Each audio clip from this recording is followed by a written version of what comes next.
Good afternoon, class. Now we're going to apply our rates and our ratios to equations and being able to solve for equations using them. So we're going to need to know what a proportion is. And a proportion here is just, it's an equation that states two ratios that are equal. So an example up here, 1/5 equals 6/30. So a proportion is just comparing two fractions. One might be reduced and the other one will not be, or we could have a variable associated with them. So let's look at one with a variable. Here's an example of a proportion. We have x over 7 equals 4 over 5. So we know that these two have to be equal, but we just don't know what x is. So to solve for that, we can use the multiplication property of equality that we learned, because x over 7 is the same thing as x divided by 7. So to solve for that, we could multiply by 7 to drop that, and then multiply this side by 7 to get x equals 28 over 5. Remember, when you're multiplying a whole number, just put that whole number over 1. So x is 28 over 5. We'll just leave that in fraction form. So that's one way to solve for them, but some of our proportions have to be done a different way. So we're going to use what's called the cross product property. The cross product property says if I have two fractions, two ratios equal to each other, then we can cross multiply them to solve for any part of them. So that means that this numerator, a, is going to be multiplied by the opposite denominator to get AD, and then the numerator and denominator of the other two are going to be multiplied to get BC. So AD equals BC. So this would be a key concept that you could put on your key concept sheet, that AD equals BC when you have two fractions. So it's always going to be true that when you cross multiply, you should get the same thing. So 2 times 12 has to equal 3 times 8, which it does. They're both equal to 24.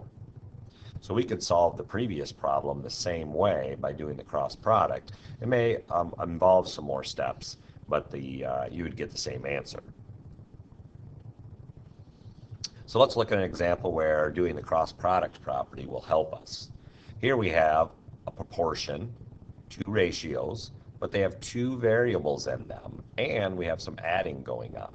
So if we cross multiply these, we can solve for or isolate the variable much easier and just use our equation solving steps. So in this case, n will be times 6. So anytime we multiply a number and a variable, we will write the number first. So 6n is what n times 6 will be. Now when we go to multiply 5 times 2n plus 4, we do have to remember that this fraction bar is denoting a grouping, so we actually have to distribute the 5. So we're going to get 10n plus 20.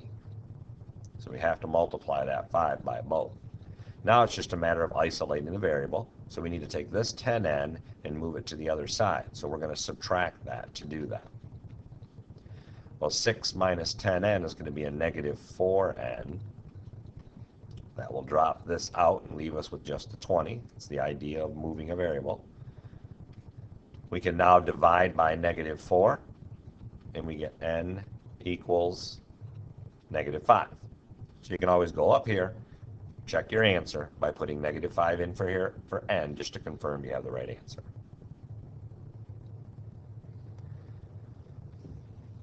When you model a real world situation with proportion, it's very important that you set up the two ratios to be comparing the same thing. So an example here, 100 miles in 2 hours is going to be equivalent to x miles over 5 hours. This would be an incorrect way. Notice that the units on top are not the same.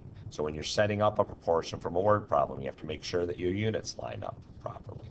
So down here, we have 3 pounds of meat for $12, and we're going to cross out the one that does not represent the same ratio for a 5-pound meat. And in this case, we have $12 and 3 pounds, so that's the given information. On the other side, we're trying to figure out x dollars and 5 pounds, so the units line up, so we're good. This would be an example where it does not equal. So this would not be equal. So we're going to cross this one out. And this one would work because we have 3 pounds over $12 and 5 pounds over X dollars. So as long as the pounds match up and the dollars match up, we're good. So let's do this real world situation down here. We have 97 milligrams of vitamin C per 8 ounces of orange juice. So that's the given information. And we're going to set this equal to another ratio that involves 12 ounces. So we can see we have 8 ounces on the bottom. So that means we have to have 12 ounces on the bottom to line up with the ounces. And we're trying to figure out X milligrams. So we're just going to simply cross multiply to solve for this one. Or better yet, just use the multiplication property of equality and multiply by 12 ounces. And we should be able to get our answer. So we're going to do 97 times 12. And that's going to give us 1,164 milligrams over 8. Notice that our ounces will cancel or drop out. Now we just have to divide by 8, and we will get 145.5 milligrams. So that's the number of, one went away, 145.5 milligrams is the number of milligrams of vitamin C in a 12-ounce can.